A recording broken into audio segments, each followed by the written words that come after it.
Kakak saya adalah pengawal pangeran. Pada saat Donggung jatuh, dia dipercaya oleh pangeran membawa cucu laki-laki yang masih kecil bersamanya. Saya dibesarkan dengan cucu bungsu. Dulu saya memperlakukannya seperti adik. Kemudian dia mendapatkan kembali identitasnya. Saya tidak akan berani melakukannya lagi. Tahun ini saya semakin jauh dari cucu bungsu saya. Kakak saya mulai mengkhawatirkan kehidupan saya. Akhirnya, setelah banyak pilihan, saya telah memutuskan sarjana yang baru. Yellow-san berusia 17 tahun. Anda terlihat seperti pohon magnolia. Namun, dia mencengkeram pundak saya dengan kesal. Saya rasa Anda sudah pernah mengatakannya sebelumnya. Untuk menikah denganku. Saya bingung. Bulan kedua setelah Little Yellow-san dipulihkan kembali, saya menemani saudara laki-laki dan saudara ipar saya ke perjamuan tersebut. Pesta tersebut dipenuhi oleh para wanita bangsawan. Ini adalah permadani bunga yang sesungguhnya. Beberapa orang tertawa dan mengatakan bahwa cucu bungsu itu mengorbankan dirinya untuk ayahnya. Memiliki karakter moral yang luar biasa, murni dan indah. Hari ini, Kaisar mengadakan perjamuan khusus untuk menikmati bunga-bunga tersebut. Dialah yang memilihnya. Cucu bungsu telah berada di pengasingan sejak berusia 6 tahun. Saya tidak tahu seberapa besar penderitaan saya, dan sekarang mereka telah ditemukan. Yang Mulia ingin memberikan yang terbaik dari segalanya. Tentu saja, Suster Rocha adalah permaisuri yang sah. Mendengar kata-kata itu, semua orang menatap ke arah wanita berbaju hijau di lapangan. Dia pria yang sangat tampan, ramping dan lentur, bersikeras tentang perasaan puas diri. Sejenak saya berpikir bahwa pria itu ada benarnya. Keduanya merupakan pasangan yang sempurna dari segi penampilan. Pembantu pribadi saya, Little Life, mengatakan hal itu pada tahun-tahun itu. Cucu kecilnya tidak terlalu menderita, bukan? Dikenal luas. Cucu bungsu dibenarkan di Istana Timur. Setelah itu hanya setelah kakak saya, penyelamat Istana Timur, menemukannya dan dibawa kembali ke istana. Tapi saya tahu itu tidak benar. Selama 10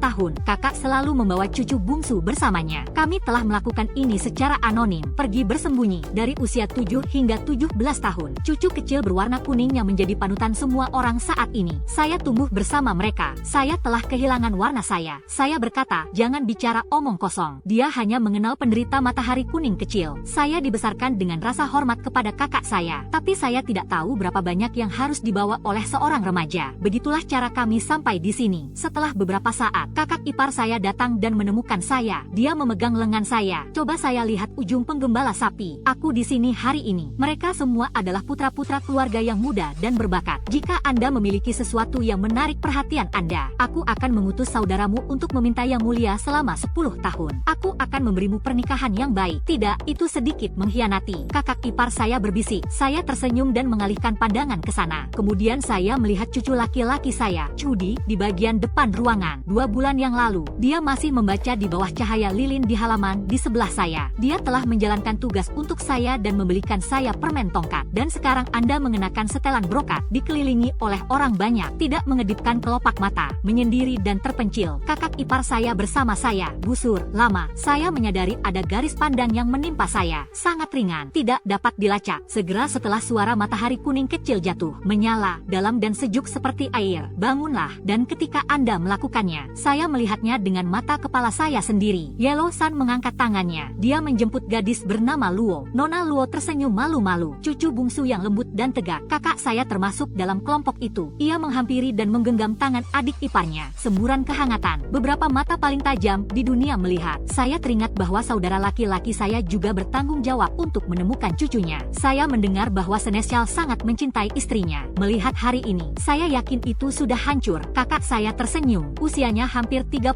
tahun. Dia ditemukan oleh Pangeran Abadi pada usia 14 tahun. Aku akan membawamu sebagai pengawal. Berusia 19 tahun dan menderita akibat perangkap ikan. Saya melarikan diri dengan cucu kecil saya. Sekarang, dengan status sebagai penyelamat Istana Timur, pekerjaan paruh waktu untuk mencari cucu laki-laki. Dia mendapatkan peringkat ketiga. Itu adalah hal yang baik, tapi tidak akan ada yang tahu. Dia merawat cucu laki-lakinya selama hampir 10 tahun. Hanya karena ini untuk keluarga kerajaan. Ini bukan hal yang glamor. Setelah jamuan makan, keluarga kami pun bersiap untuk pulang. Namun seorang Chamberlain dengan hormat melangkah maju dan menghalangi jalan. Dia melengkungkan punggungnya. Yang Mulia ada di halaman belakang, menunggu keluarga yang sudah dewasa. Orang-orang yang pernah berada di bawah atap yang sama. Sekarang saya takut untuk bertemu siapapun. Saya sudah memikirkannya. Kakak laki-laki dan kakak iparnya. Kalian duluan saja. Aku akan pulang dulu. Dari masa kanak-kanak hingga dewasa, kakak saya telah mengajarkan saya berkali-kali bahwa pria dan wanita itu berbeda. Ada urutan antara yang tertua dan yang termuda. Biarlah saya menghormati tempat ini. Jangan bersikap kasar. Saya belum pernah mendengarnya. Sekarang kita tahu siapa dia. Tiba-tiba saya mengerti mengapa pria ini begitu sombong. Saya tidak akan berani menjadi nakal lagi. Dia adalah raja dan saya adalah subjeknya. Ada lebih dari sekadar tembok tua di antara para gadis. Potong tanganmu. Tidak banyak yang bisa dikatakan. Lanjutkan. Tapi kepala kamar menatap saya. Ada sesuatu yang bisa dikatakan untuk itu. Pada akhirnya, kamera ini tidak mengatakan apapun. Dengan penuh hormat, ia membawa saudara laki-laki dan saudara iparnya ke halaman belakang. Aku baru saja pergi dari sini. Kemudian setengah jam di dalam gerbong, saya baru saja kembali ke rumah saya. Rumah Trudy berada di kaki kaisar. Menjadi kaya dan terkenal, dan tidak jatuh sakit. Dan orang tua saya meninggal di usia muda. Dia dibesarkan oleh saudara laki-lakinya. Dia 13 tahun lebih tua dari saya.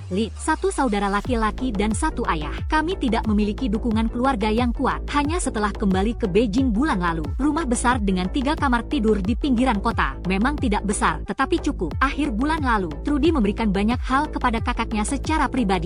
Namun, kakak saya tidak menginginkannya. Dia mengatakan bahwa kesetiaan adalah tugas seorang pelayan. Selain itu, Pangeran Xian pernah menyelamatkan nyawa saya. Yang Mulia tidak boleh mengambil 10 tahun ini ke dalam hati. Dia juga menambahkan bahwa adik perempuannya nakal. Aku telah menyinggung perasaan Yang Mulia. Saya di sini untuk menebus kesalahannya. Aku hanya akan berdiri saja. Kepala menunduk. Yang terdengar hanyalah suara tawa pelan darinya. Benarkah itu, saudara? Beberapa kata dalam bahasa Mandarin. Ini adalah kesalahan kami karena bersikap sombong. Saat Wan mengatakan hal itu, dia teringat sesuatu. Tetapi ketika Anda menikah di masa depan, Anda akan berpikir bahwa dia akan sedikit meredamnya. Kata-kata saudara saya jatuh. Cucu laki-laki itu tidak berbicara untuk waktu yang lama. Ketika saya melihat ke atas lagi, dia sudah pergi. Kakak ipar Anda sepertinya bersungguh-sungguh dengan apa yang dikatakannya pada jamuan hari itu. Dia mulai mencari penjaga yang setia. Potret wajah harus terlihat bersih. Jadilah lembut. Anda tidak mungkin berasal dari keluarga yang buruk. Ini juga dijilid dalam sebuah buku khusus. Sangat mudah bagi saya untuk memilih. Pada hari saya mendapatkan buklet tersebut, saya tidak bisa menahan tawa ketika ditanya siapa yang akan saya pilih jika saya melakukannya. Dan dia tidak menyukai saya. Dan apa yang harus dilakukan? Kakak ipar merenungkan sejenak apa yang dia takutkan. Awan itu indah. Jika Anda tidak menyukai yang ini, lanjutkan ke yang berikutnya. Saya sedikit terkejut, menutup mulutnya dan tertawa terbahak-bahak. Saya pikir kakak ipar saya akan mengatakan bahwa dia harus merebut bola. Ini seperti yang mereka katakan tempo hari. Biarkan cucu kecil yang memutuskan untuk saya. Pihak lain sudah tidak mau lagi. Aku takut kau harus menikah denganku. Kakak ipar menghela napas. Saya akhirnya melanggar janji saya hari itu. Saya baru tahu kemudian dari kakak Anda. Tidak mudah bagi Yang Mulia saat ini. Saya rasa kita tidak perlu mengganggunya dengan hal semacam ini. Ya, dia baru saja kembali dari perang saudara. Anda hanya mengambil peran sebagai cucu bungsu tanpa bayaran. Tetapi tidak sedalam saudara-saudara yang lain. Ada banyak hal yang harus dilakukan. Kakak ipar ditekan. Saya membalik buklet itu dari sampul ke sampul. Saya akhirnya kehabisan ide. Tunjuk saja ke salah satu halaman. Pria ini sama seperti saudaranya. Dia juga seorang jenderal yang mentah tidak apa-apa. Dan hal itu tidak terpikirkan oleh saya saat ini. Ini hanya sebuah jari. Kakak ipar saya sebenarnya mencoba membuat kami bertemu. Sejak kakak saya menjabat sebagai konselor Xiao Qi. Pada siang hari, kakak ipar saya akan membawakan makanan untuknya. Pada hari ini, kakak ipar saya menyerahkan kotak makanan kepada saya. Adik ipar Awan, ada pekerjaan yang harus saya lakukan hari ini. Saya akan sangat menghargai jika Anda mau datang ke sini. Sudah waktunya. Dia pasti lapar. Kakak ipar saya terlihat cemas. Setelah menyerahkan kotak itu kepada saya, dia pergi dengan tergesa-gesa. Ketika saya sampai di luar kantor, kakak saya keluar dari pintu gerbang. Dia ditemani oleh seorang pria berjubah tinta. Mereka sedang berbicara. Saya tidak mau repot-repot sampai kakak saya memperhatikan saya. Dia memegang pundak pria di sampingnya. Datanglah padaku. Awan, kakak iparmu mengirimmu ke sini, kan? Saya mengangguk dan dia mengajukan beberapa pertanyaan kepada saya. Mulai berbicara dengan orang yang ada di sisinya lagi. Pria berbicara. Suara mereka tidak terlalu keras. Sungguh tepat jika saya mendengar saudara laki-laki saya berteriak. Pria berjubah tinta. Shiheng.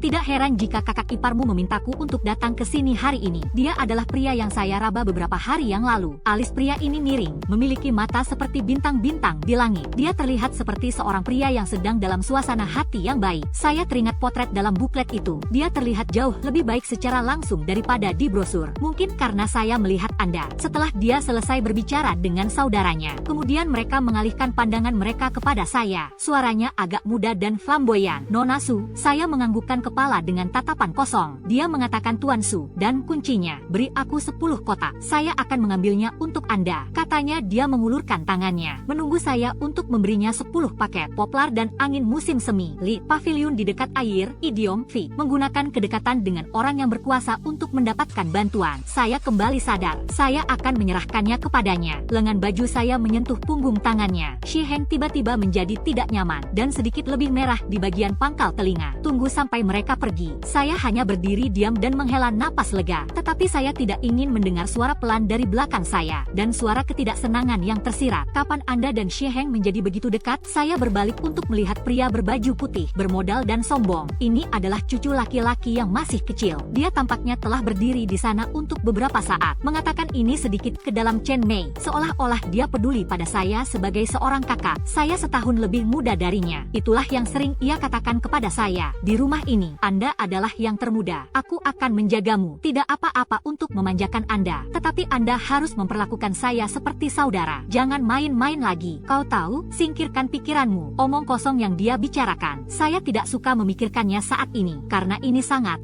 tidak masuk akal. Tak terbayangkan, ungkapan tak terbayangkan. Saya tidak tahu lebih baik lagi. Ini adalah waktu yang tepat untuk tahun ini. Saya memberanikan diri untuk memintanya menikahi saya nanti. Namun, saya tidak menghormatinya sebanyak yang dia katakan. Sebaliknya, mereka masih menyuruhnya melakukan ini dan itu. Saat itu, saudara laki-laki saya sedang berusaha mencari nafkah. Saya selalu bepergian. Tunggu sampai dia menemukan saya di depan Trudy. Ketika Anda begitu ceroboh, sudah terlambat. Kalau dipikir-pikir, aku mengerutkan bibirku dengan penuh penyesalan. Hormat, yang mulia. Kami hanya kebetulan bertemu satu sama lain. Tidak mengenal satu sama lain dengan baik. Penampilan Trudy sedikit lebih lambat dan seolah-olah secara tidak sengaja, dia menyebutkan hal itu setelah makan malam terakhir. Aku akan meninggalkan keluargamu. Kenapa kau tidak datang? Entah bagaimana. Saya rasa dia sedikit berhati-hati dengan pertanyaannya. Saya menjelaskan beberapa hal. Dia menghela napas sedikit tak berdaya. Apapun aku sekarang, Anda tidak akan pernah menjadi seperti itu bagi saya. Saya menganggukkan kepala dan berkata ya. Sebelum dia pergi, Trudy menatap saya. Setelah jeda untuk memberitahu Anda bahwa Anda masih muda. Beberapa hal bisa menunggu. Aku kuadratkan. Tunggu apa? Dia tertawa melihat reaksi saya. Hampir saja saya menggaruk hidung saya seperti dulu. Tapi aku menghindar. Dia mengerucutkan bibirnya. Senyumnya sedikit mengembang. Ada juga sesuatu yang lebih mengerikan di mata. Ini adalah sebuah kebetulan. Setelah itu, Shi Heng dan saya akan bertemu satu sama lain dari waktu ke waktu. Pertama kali di Chaiwan, aku keluar dari sana. Dia mengenakan jubah resmi, berdiri megah di luar pintu. Aku akan masuk untuk menangkap buronan. Dia melewati saya dengan pedang emas. Tepat saat anak panah buronan datang, dia memberi saya tarikan. Itulah yang menyelamatkan saya. Yang paling dekat yang bisa Anda dapatkan. Kami saling mengenali satu sama lain. Tangannya tiba-tiba membeku. Aku harus memintamu untuk menjauh dariku. Saya melihat dia menangani buronan itu. Dia mengikutinya sampai ke pengadilan. Sampai dia keluar dari sana. Kita baru saja berbicara. Ketika dia melihatku, pertama, ini telah diperbaiki. Dan menyentuh hidungnya. Merasa malu. Apa kau takut? Aku akan membawamu kembali. Dia pikir aku masih menunggu di sini karena aku takut. Saya menggelengkan kepala dan menunjuk ke lengannya. Lengan Anda terluka. Dia kemudian melirik sekilas ke arah kepala putih yang keluar dari jalan. Saya bersikeras mendorong salep di tangan saya. Kau terluka karena aku. Jika Anda tidak menerimanya, saya tidak bisa merasa nyaman. Salep ini sangat bagus. Cobalah. Dia tidak mengatakan tidak. Saya mengambilnya, tetapi telinga saya lebih merah daripada yang terakhir kali. Mulai sekarang, kami kembali ke kios terpisah yang menjual sachet beraroma. Saya telah bertemu mereka di toko perhiasan, restoran dan di luar kantor pemerintah. Bahkan saudara laki-laki saya terkejut. Anda mengatakan, apakah mungkin Anda sedang mencoba untuk menciptakan sebuah pertemuan? Tidak, saya tidak akan melakukan apapun dalam waktu dekat. Aku tahu itu. Memang benar bahwa saya tidak berada di belakang ini lagi. Karena paruh kedua bulan ini, saya telah ditahan oleh kakak ipar saya untuk mempelajari peraturan. Perjamuan ratu akan segera tiba. Karena saudara laki-laki saya berperan penting dalam menemukan cucunya. Permaisuri telah mengirimkan undangan kepada para wanita di rumah. Kakak ipar saya takut kalau saya tidak teratur. Saya punya seseorang untuk memberikan kursus penyegaran. Dan selama ini, Shi Heng sebenarnya mulai sering datang ke kantor gubernur untuk mencari kakaknya. Kesadaran dua jenderal, saya sudah menghabiskan waktu semalaman di kantor untuk melakukan hal yang benar. Dia tidak suka bermain dengan bulan dan angin. Kasihan sekali adiknya, sulit baginya untuk beristirahat. Tapi Shi Heng mengajaknya ke ruang kerja untuk berbicara tentang tentang dunia. Akhirnya, suatu hari, saat Xie Heng menyebutkan burung yang dilihatnya di pepohonan pada malam hari, kakak tidak bisa tidak bertanya bagaimana perasaanmu karena tidak bertemu denganmu selama sehari. Seolah-olah itu adalah 3 musim gugur yang terpisah. Xie Heng membeku pada saat itu. Saya hampir menggigit lidah saya ketika saya membuka mulut saya lagi. Bagaimana seseorang bisa yakin? Kenapa lagi Anda datang menemui saya setiap hari? Xie Heng sangat lugas. Saya tidak pernah bisa menyembunyikan pikiran saya. Pada akhirnya, semua tergantung pada saya. Mengapa Anda tidak melihat Nona Su akhir-akhir ini? Kakak membeku sejenak, menepuk pundaknya. Dia memiliki senyuman di matanya. Saya sibuk. Kakak dan adik ipar saya ingin menjodohkan kami, dan tidak ada orang luar. Saya sudah menyiapkan sebuah meja. Aku akan menjaga Xie Heng untuk makan malam. Saya baru saja tersadar. Kami sudah lama tidak bertemu satu sama lain. Tentu saja, kami bersikap sopan dan ramah. Entah bagaimana, dia menyebutkan pedang yang diblokir Xie Heng untuk saya hari itu. Tatapan kakak saya semakin lama semakin puas. Semuanya baik-baik saja. Itu bagus, tapi itu hanya kebetulan. Setelah makan malam, saudara laki-laki saya meminta saya untuk menemui Xie Heng. Saya bertemu dengan Huang San muda yang sedang berkunjung. Dia meremas pelatuk giok di tangannya. Dia menatap saya dan Xie Heng bolak-balik beberapa kali, tapi dia tidak berbicara kepada saya. Sebagai gantinya, ia bertanya kepada Xie Heng, "Aku melihat Marquis Xie hari ini. Dia juga mengatakan bahwa Anda tidak melihat siapapun akhir-akhir ini. Jadi, dari situlah dia berasal." Xie Heng tidak memperhatikan cucu kecil yang kurang bersemangat di bawah cahaya awan. Dia membaca saya dengan sangat cepat, dan kemudian, dengan agak malu-malu, dia berbicara, "Ada yang ingin saya diskusikan dengan Senator Su. Itulah mengapa saya lebih sering berada di sini." Aku melihat, tidak boleh bicara. Xie Heng pergi dalam waktu singkat. Tunggu sampai Xie Heng pergi. Saat itulah Huang San menatap saya. Ketenangan tidak bertahan lebih dari setengah bulan. Ini adalah kedua kalinya saya melihatnya. Dia sudah mengambil alih demi negara dan dunia, bekerja keras setiap hari. Ini adalah kesempatan langka bagi saya untuk datang ke sini, dan itulah yang terjadi. Bagaimana bila tidak, dan berapa kali harus? Aku tersenyum, merasa malu, memikirkan apa yang dia katakan terakhir kali. Dia ada di ruang sidang, sedikit lebih peka terhadap status bawahan, dan Xie Heng berasal dari Marquis dari Barat. Biksu Te memperlakukan keluarga kami seperti keluarganya sendiri. Identitas Xie Heng tidaklah sederhana. Dia mungkin memiliki motif tersembunyi. Dia tidak ingin saya dekat dengan Xie Heng. Berpikir tentang hal ini, saya harus berpura-pura berkarat akhir-akhir ini. Tidak ada pengalihan yang kaku seperti biasanya. Yang Mulia sedang mencari saudaramu, bukan? Dia tidak berada di ruang kerjanya. Aku akan mengantarmu padanya. Saya tidak pernah merasa halaman rumah saya begitu luas. Sepanjang jalan, Yellow Sun selalu berada di depan saya. Saya menjaga jarak darinya. Kami hanya sesekali bertukar kata. Belok kiri, jalannya berkerikil. Ini mungkin bukan ide yang bagus. Perhatikan langkah Anda. Suaranya terdengar pelan, menganggukkan kepala tanda setuju. Setelah beberapa saat, saya baru saja akan mengatakan bahwa itu ada di sini. Namun, ia tiba-tiba berhenti. Saya tidak bereaksi, hampir saja menabraknya dari belakang. Sepanjang jalan ini, jarak yang saya coba pertahankan baru saja hancur. Meskipun saya juga menemukan, dia sebenarnya selalu berhenti di jalurnya, baik disengaja maupun tidak. Tunggu saya, tapi dia berhenti. Saya juga pernah berhenti beberapa kali. Dia tidak melakukan itu lagi, dan sekarang aku menatapnya. Saya tidak tahu apa maksudnya. Cucu laki-laki kecil itu menundukkan kepalanya untuk menatap saya dengan sedikit ketidakberdayaan di matanya. Saya sudah pernah ke sini beberapa kali sebelumnya. Aku tahu jalannya. Saya sedikit malu karena saya tidak tahu dia pernah ke sini sebelumnya, dan dari apa yang dia katakan, pernah ke sini beberapa kali, dan saya bahkan tidak tahu. Pada saat ini, saya pikir Anda adalah seorang pangeran sejati di antara para pria, bukan? Itulah yang menjadi tujuan kami sekarang. Saya tidak percaya Anda masih memikirkan mereka yang penting bagi keluarga Huang. Bantuan yang tidak signifikan. Kakak saya melihat saya berdiri bersama Yellow Sun. Pertama, dia membeku. Kemudian, ia menghibur si kecil Yellow Sun dengan sikap yang tenang. Aku akan berdiri. Saya tidak tahu apakah saya harus pergi atau bertahan. Namun, kakak saya sudah lebih dulu merawat saya. Kamu pulang dulu. Ada yang ingin saya sampaikan kepada Yang Mulia. Mata cucu laki-laki itu menyipit. Tanpa menggerakkan otot, dia menatap saya. Itu tidak mengatakan apa-apa. Saat ini, saya benar-benar berpikir bahwa dia ingin saya bertahan. Tapi itu hanya saya. Karena dia hanya menatap saya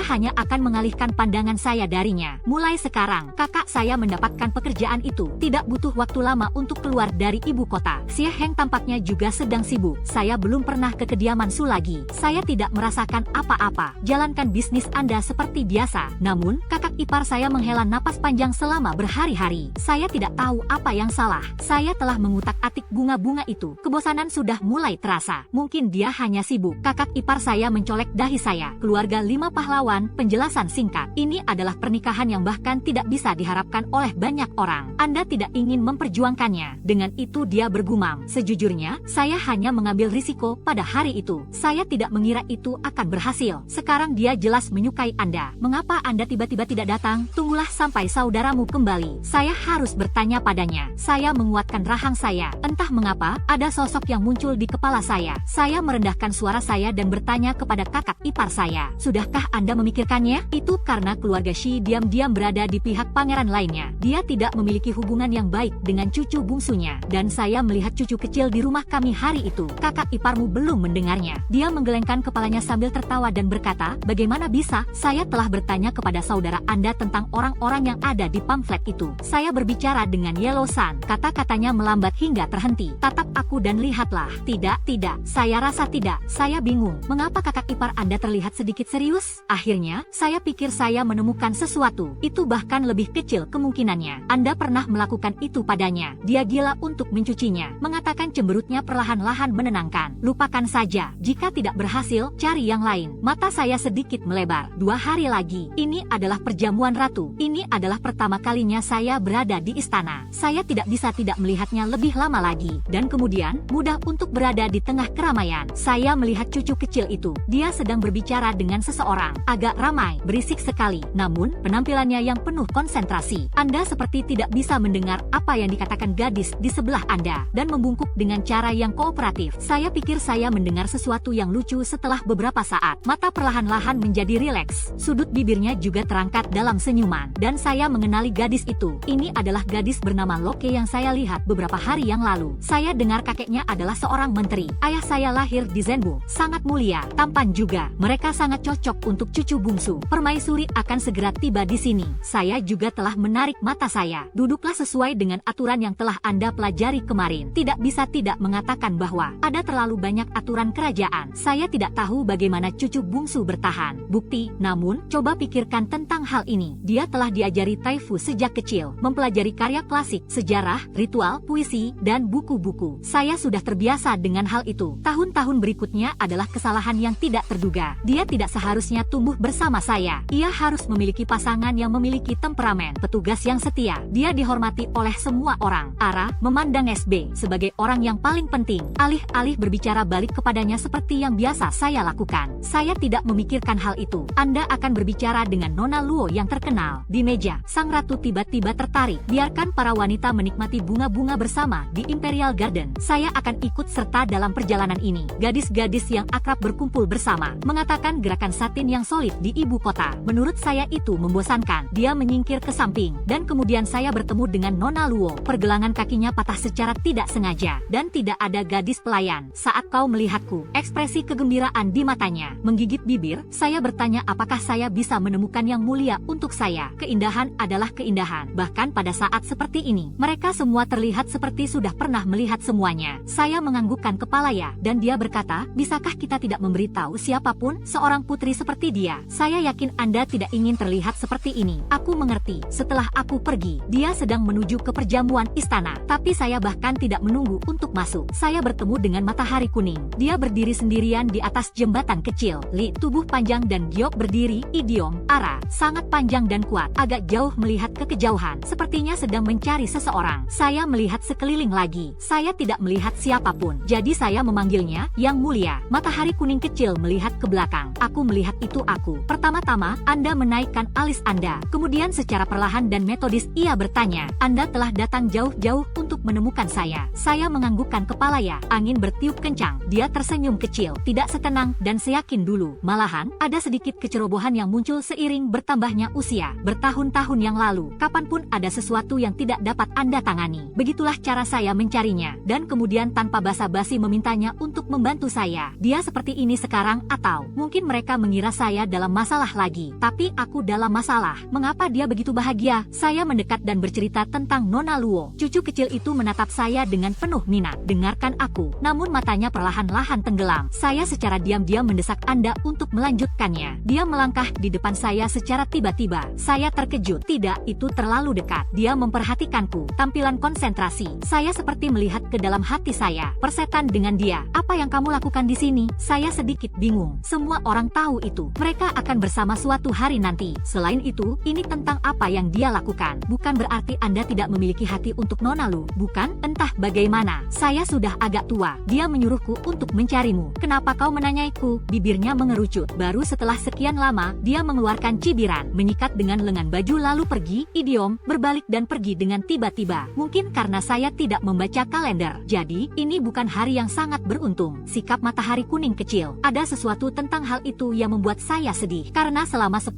tahun terakhir, dia selalu tunduk dan pemaaf. Jika tidak, Anda tidak akan memanjakan saya seperti itu. Tapi sekarang dia akan menikahi cucunya. Karena Nona Luo sangat marah kepada saya. Menurut pendapat saya, Oishi bersikap sedikit tidak masuk akal. Ini adalah salah satunya. Ada satu hal lagi yang membuat saya merasa tidak beruntung. Hari itu dalam perjalanan pulang ke rumah, tiba-tiba saya tertarik. Saya tidak kembali dengan kakak ipar saya. Sebagai gantinya, saya pergi ke toko kue panas yang baru dipanggang. Namun, tiba-tiba ia terjatuh oleh seorang pria yang sedang menunggang kuda. Pria itu sedang duduk di atas kuda. Pandangan yang sangat masuk akal bagi saya. Maafkan aku.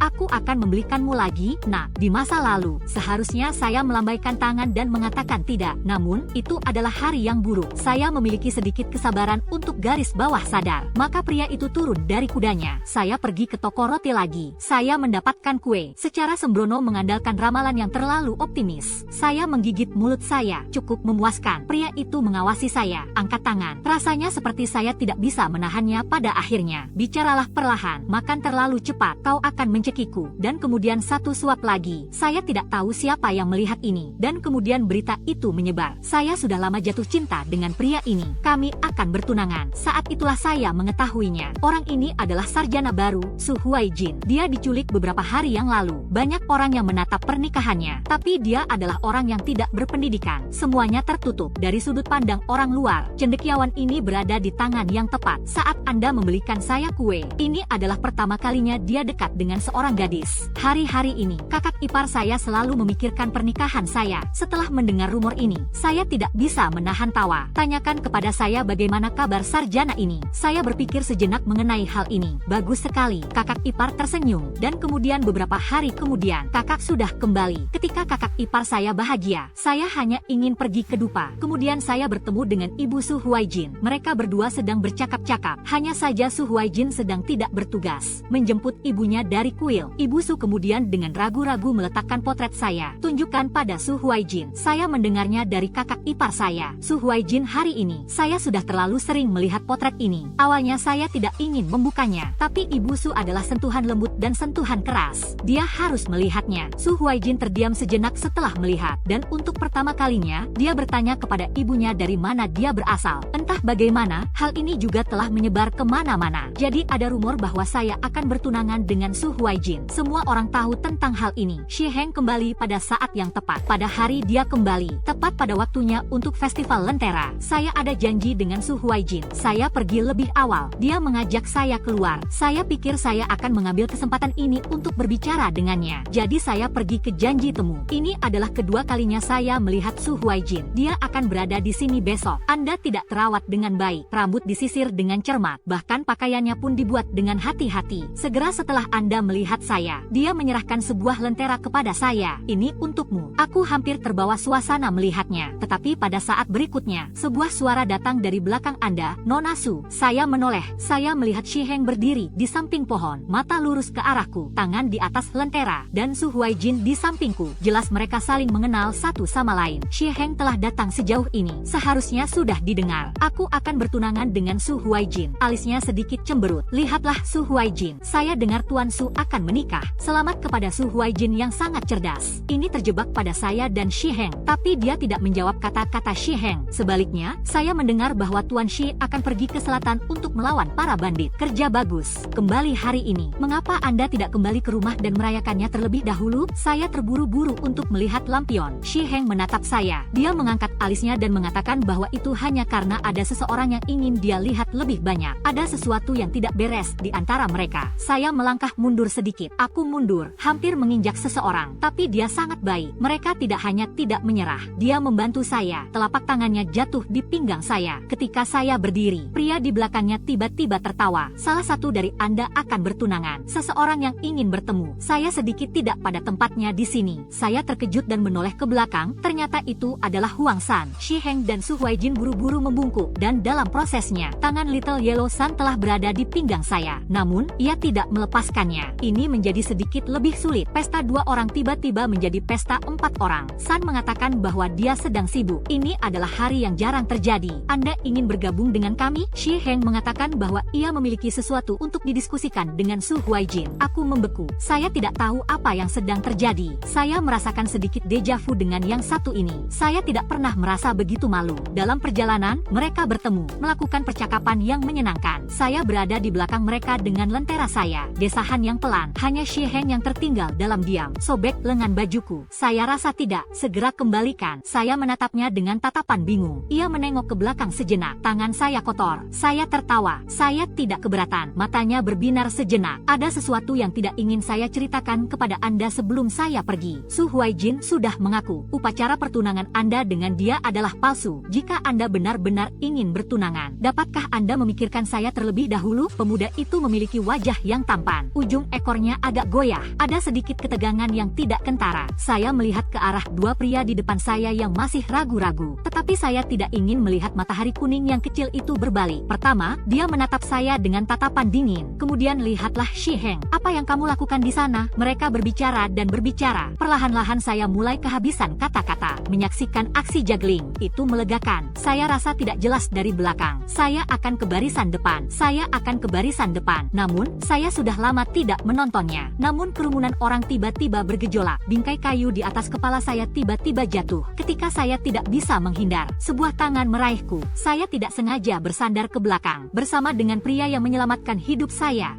juga berguling-guling di tanah bersama saya. Saya kembali sadar. Sekarang kita sedang menuju ke sana. Dia digendong oleh Shi Heng. Dia melingkarkan satu tangannya di pinggang saya. Satu tangan menekan kepala saya kelekukan lehernya. Saya terengah-engah dan memanggil saya Nona Su. Wajah saya menempel pada tubuhnya. Saya bisa merasakan kehangatan tubuhnya. Saya tidak bisa tidak bertanya pada Shi Heng. Kau baik-baik saja? Shi Heng mengangkat saya dan menggelengkan kepalanya. Mata terbakar ke dalam diriku. Hem, Su Huaijin berteriak. Saudara Shi adalah seorang petarung yang baik. Aku mengagumimu. Cucu kecilnya berdiri tidak jauh dari situ. Dia mengerucutkan bibirnya, tegang, dengan tergesa-gesa menghindari pandanganku. Saat itulah saya menyadarinya. Dari mereka bertiga, dia sebenarnya adalah orang yang paling dekat dengan saya. Tapi dia hanya berdiri di sana. Saya tidak terlihat seperti sedang berusaha menyelamatkan nyawa saya. Setelah perubahan hati ini, cucu kecilnya agak gelisah. Tidak butuh waktu lama baginya untuk mengatakan bahwa dia telah kehilangan hatinya. Shi Heng dan Su Huaijin akhirnya menyelesaikan bisnis mereka. Saat itulah mereka memutuskan untuk kembali ke rumah. Su Huaijin melihat ke belakang keduanya. Perlahan-lahan tersenyum sedikit dan kemudian melihat lentera di tangan saya. Tanyakan kepada saya jika yang saya berikan tidak bagus. Saya merasa malu lagi. Mereka pergi ke teka-teki lentera. Setiap orang memenangkan sebuah lentera. Semuanya terlihat bagus. Saya masih memegang lampu Su Huaijin. Namun, Shi Heng dengan penuh kegembiraan telah meletakkan di tangannya. Serahkan padaku. Dan tentu saja, ia mengambil kamera yang saya pegang. Ini disebut, saya menyukai apa yang Anda miliki dan saya menyukai apa yang saya miliki. Dia terlalu terang-terangan dalam segala hal yang dia lakukan. Saya tidak bisa mengatakan tidak. Cara Su Huaijin menatapku. Tiba-tiba, dia tersenyum. Shi Heng adalah seorang pria yang suka merampok. Tetapi saya selalu percaya bahwa seorang pria tidak akan menerima cinta seorang wanita. Jadi saya sudah bisa menebak mengapa Anda di sini. Saya akan berbicara dengan ibu saya. Saya tidak akan memberi Anda masalah sesaat. Dia benar-benar manis. Saya sudah memikirkannya. Anggukan kepala Anda. Aku tidak tahu sampai setelah aku kembali. Saya baru saja meninggalkan rumah. Matahari kecil kuning datang ke rumah. Namun tidak untuk waktu yang lama. Dia sudah pergi. Saya tidak terlalu peduli. Aku baru saja melihatnya. Kakak beradik ipar saling memandang satu sama lain. Kami tahu. Kakak ipar saya menatap saya sebentar. Kami juga pergi untuk melihat lentera. Melihat kalian berempat bersama-sama. Kakak ipar saya menghela napas. Yodo tidak sedang membicarakan tentang cucu-cucu kecilnya yang berwarna kuning. Siapa di antara dua sushi yang bukan pria tampan, feminin, yang mana yang Anda sukai? Aku tinggal di sini. Apa itu rumahku? Apakah Anda yakin itu bukan Dalisi? Saya beristirahat sejenak. Saya baru saja ingin ingin mengatakan sesuatu. Kakak saya telah berbicara. Anda tidak menginginkan semuanya, bukan? Saya tidak bisa mengatakan apa yang saya rasakan saat ini. Seperti guntur di langit. Butuh beberapa saat sebelum saya sampai pada titik di mana saya tidak bisa menahannya. Saya telah menjelaskannya kepada Scholar. 2 di antaranya tidak. Saya ingin kakak ipar saya mengolok-olok saya. Bagaimana jika kita menambahkan cucu kecil berwarna kuning? Kelopak mata saya bergetar. Yellow Sun tidak menyukaiku. Setelah semua ini, tiba-tiba kakak dan kakak ipar saya tidak lagi cemas dengan pernikahan saya. Su Huijin sangat ahli dalam pekerjaannya. Pesan-pesan saya dengannya tersebar di mana-mana. Shi Heng mulai berlari ke Menshan setiap hari lagi. Kakak saya sangat kesal dengannya. Begitu dia tiba, dia berpura-pura sakit dan menyuruh saya pergi untuk menghiburnya. Saya tidak mengatakan tidak. Bagaimanapun, hari itu ketika saya kembali dengan lentera, saya tidak percaya saya menatap kelinci di atas sana selama setengah jam. Mungkin saya juga menyukai dia. Itu 2 bulan. Saya dengar cucu bungsu telah menjadi putra mahkota dan permaisuri agungnya telah ditetapkan. Itu Nona Lu. Selain itu, ini dan 2 pendamping samping. Mereka semua berasal dari latar belakang yang baik. Saya tahu hari ini akan tiba. Tidak terkejut. Saat itu baru saja sore hari. Namun tiba-tiba ada sesuatu yang mengganjal di pikiran saya. Mengeluarkan semua buku dari rumah untuk dijemur di bawah sinar matahari. Saya adalah orang yang aktif. Ini adalah keengganan untuk membaca. Tapi ada seseorang yang menyukainya. Muda dan tegas. Belajar dengan rajin. Tidak ada satu hari pun yang saya lewatkan tanpa melakukan sesuatu. Belakangan, ia bahkan membalikkan sebuah kasus lama sendiri. Tali di punggawa. Hingga saat ini, dia duduk di atas tahta. Saya tumbuh dengan itu. Dia memiliki catatan untuk setiap buku yang pernah dibacanya. Bukan hanya itu saja. Dan dia akan menyulam sapu tangan dan bungkusan dengan syair. Tulisan tangannya sangat bagus. Sulamannya juga sangat elegan. Saya menyukainya saat itu. Setelah itu, barulah ia mengatur ulang. Kakak saya mengatakan bahwa hal-hal ini tidak boleh dilihat. Saya membakar semuanya. Sekarang ini di dalam rumah. Saya membeli semuanya sendiri kemudian. Keterlibatan saya dengan Xie Heng adalah sesuatu yang alami. Dia berasal dari keluarga yang baik. Anda punya sesuatu untuk ditunjukkan. Keluarga Xie tertarik dengan pernikahannya. Jadi saya menutup mata. Saat itulah saya mengetahuinya. Keluarga Xie sebenarnya adalah milik sang cucu. Dia seharusnya tidak tertarik dengan pernikahan saya dengan Xie Heng. Apa masalahnya? Namun, pagi hari setelah pertunangan saya dengan Xie Heng, Huang Sun kecil datang ke rumah Su. Dia menghabiskan banyak waktu di ruang kerja bersama saudaranya. Keluar, saya sedang dalam perjalanan untuk mencari saudara saya. Saya bertemu dengannya di luar ruang kerja. Wajah Little Yellow Sun tersembunyi dari pandangan. Lihatlah saya dengan sorot mata yang tajam. Saya tidak bisa melihat emosi di mata saya yang gelap. Saya langsung tahu bahwa suasana hatinya sedang tidak baik. Saya baru saja ingin mengatakan sesuatu, dan dia pergi tanpa sepatah kata pun. Saya membeku di tempat. Apa yang salah dengan Anda? Kakak saya keluar dari dalam, menatap saya dengan ekspresi agak bingung. Pada akhirnya, tidak ada yang dikatakan. Tapi saya melihat ke belakangnya ke ruang kerja. Tapi saya melihat teh yang tumpah. Segala sesuatu yang tidak teratur. 2 bulan lagi, pengaturan pengasuhan bayi untuk pernikahan Little Yellow Sun telah selesai. Dan sehari sebelum pernikahannya, ini hari ulang tahun saya. Ketika saya menetapkan basis tahun lalu, keluarga kami masih bersembunyi. Jadi tidak ada acara besar. Tahun ini berbeda. Huang Sun kecil telah menjadi putra mahkota. Kakak saya juga memiliki jabatan resmi. Saya telah mengatur pernikahan dengan Xie Heng. Kakak dan kakak ipar saya mendiskusikannya. Dia memutuskan untuk memberi saya pesta ulang tahun yang menyenangkan. Ada banyak orang di sini. Nona Luo sedang menunggu Anda. Tidak bisa datang langsung. Namun, dia membawakan saya sebuah hadiah.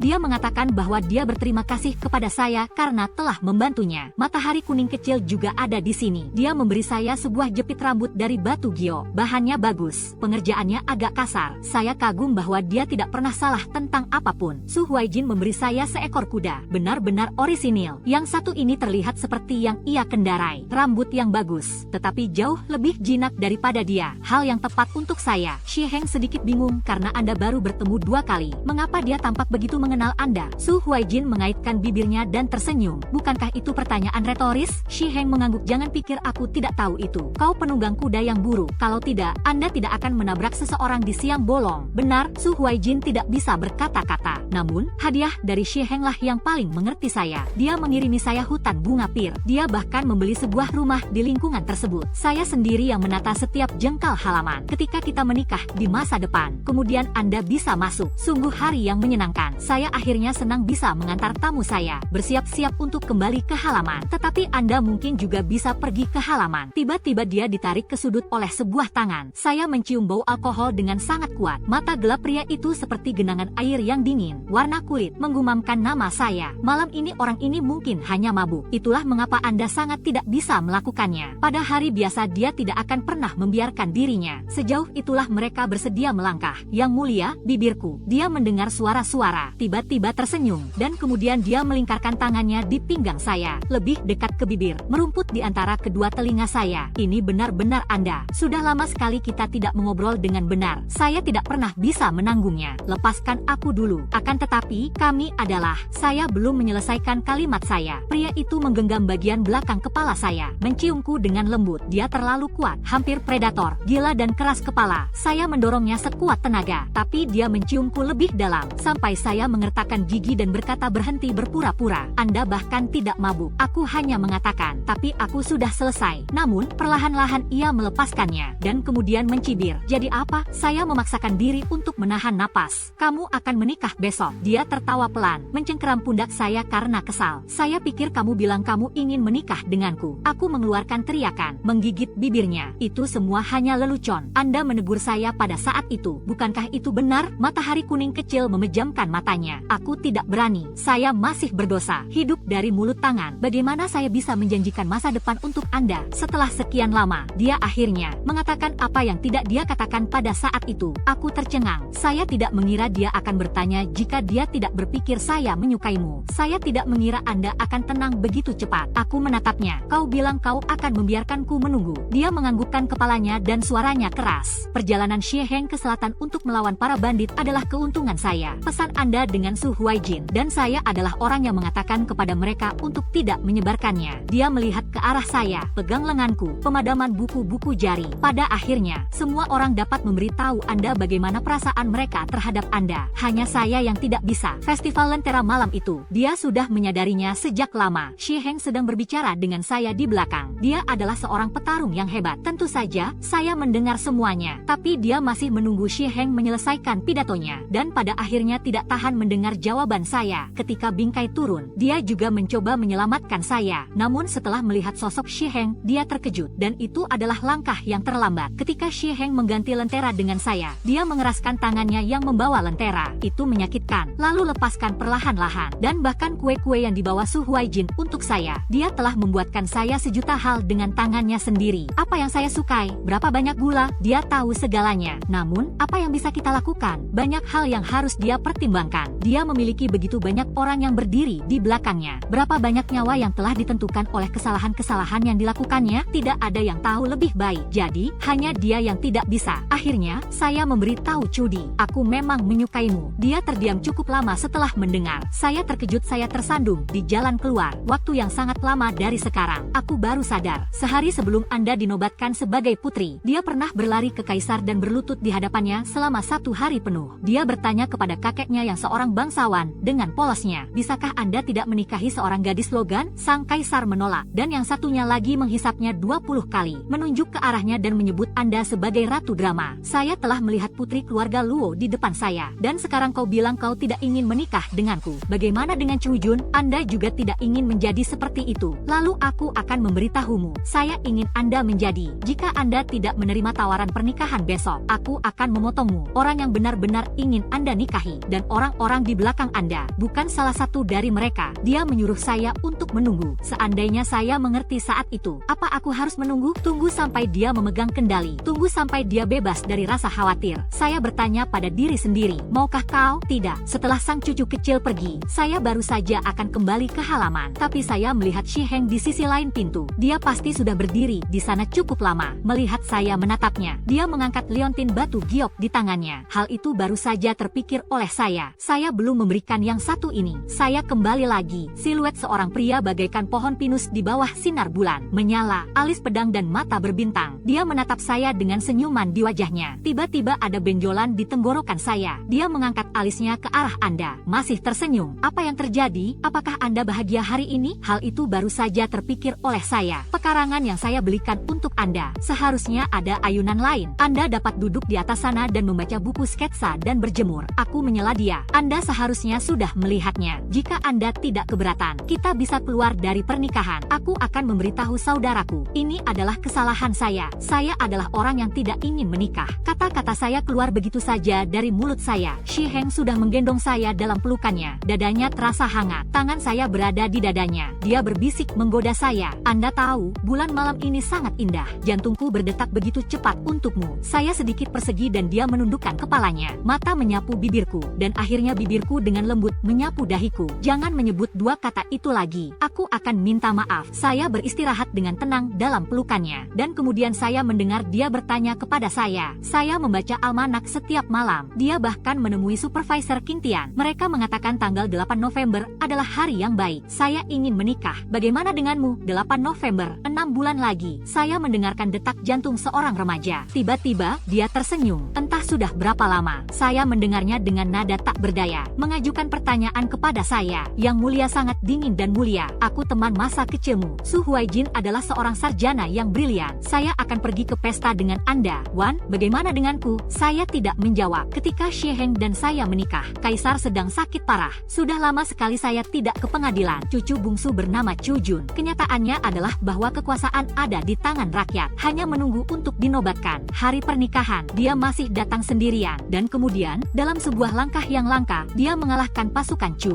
Bersama dengan saudara laki-laki saya dan Su Huaijin. Anda mengatakan satu hal dan saya mengatakan hal lain. Dia membuat Xie Heng sangat mabuk. Xie Heng sangat berbeda dengan dirinya yang biasa mabuk. Tangan, panggil namaku dengan lembut. Ketika orang-orang di luar pintu telah pergi, dia hanya berbisik di telingaku bahwa dia akan memberitahumu sebuah rahasia. Saya sebenarnya tidak mabuk. Dia berkata dan membenamkan dirinya di sisi leher saya. Saya sedikit gatal. Ini sudah terlalu berlebihan. Momen terdekat, saya memegangnya di tangan saya. Katakan padanya bahwa kamulah orang yang akan menghabiskan hidupku. Dia bisu, tertawa pelan. Mei tahun berikutnya, menyala. Kaisar baru naik tahta. GBR, situasi di perbatasan sangat kritis. Xie Heng meminta nyawanya di ambang bahaya. Sebulan setelah dia pergi, saya mengetahui bahwa saya hamil 3 bulan. Kakak dan adik ipar sangat gembira. Saya berada di sini setiap hari untuk waktu yang lama. Keluarga He telah mengutus seseorang untuk merawat mereka. Permaisuri jatuh dari rahmat. Setelah mendengar bahwa saya telah dipanggil ke istana, ada banyak penghargaan dan berkata kepadaku dengan sangat baik. Jenderal Shi membuat pencapaian besar 2 hari yang lalu. Ini adalah pukulan ganda. Aku tersenyum, dan dia menatapku dalam-dalam. Setelah beberapa saat, dia berkata, saya sengaja melakukannya saat itu. Aku terguncang. Dia mengatakan dengan terus terang bahwa terlalu jelas bagaimana dia memandang Anda. Aku harus. Apakah sudah jelas? Hanya saja, ini bukan urusan saya lagi. Ketika aku meninggalkan gerbang istana, tanpa sadar melihat ke belakang, tetapi di tikungan, saya melihat ujungnya yang berwarna kuning cerah. Pria ini memiliki seluruh hidupnya di depan mata. Mungkin saja, mereka tidak akan pernah memiliki kesempatan untuk berbicara dengan benar lagi. Saya ingat ketika saya berusia 13 tahun. Hadiah favorit saya. Ini adalah jepit rambut giok terbaik di dunia. Baginda Raja meletakkan buku-bukunya ketika ia masih dalam masa pertumbuhan. Siang dan malam di jendela, sepotong batu giok dosan yang diukir dengan halus. Dia membayar banyak uang untuk itu. Hampir selesai. Terdengar ketukan samar di pintu ketika saya akan merendahkan suara saya. Saya bangga bertanya, halo, apa kau mau menikah denganku? Baginda Raja tidak setenang dan terkendali seperti saat ini. Dia membeku. Saya agak berat tangan. Sepotong batu giok yang begitu bagus telah hancur. Tangannya juga terluka. Dia berdiri, buka pintu dan biarkan tangan berdarah di belakang Anda. Dia tidak akan mengatakan apa yang dia maksud sampai itu menyakitkan. Ketika aku pergi, dia termenung sejenak lalu meletakkan potongan batu giok itu. Bertahun-tahun kemudian, batu giok dosan yang berusia 17 tahun. Sekilas tentang cahaya hari yang telah usai.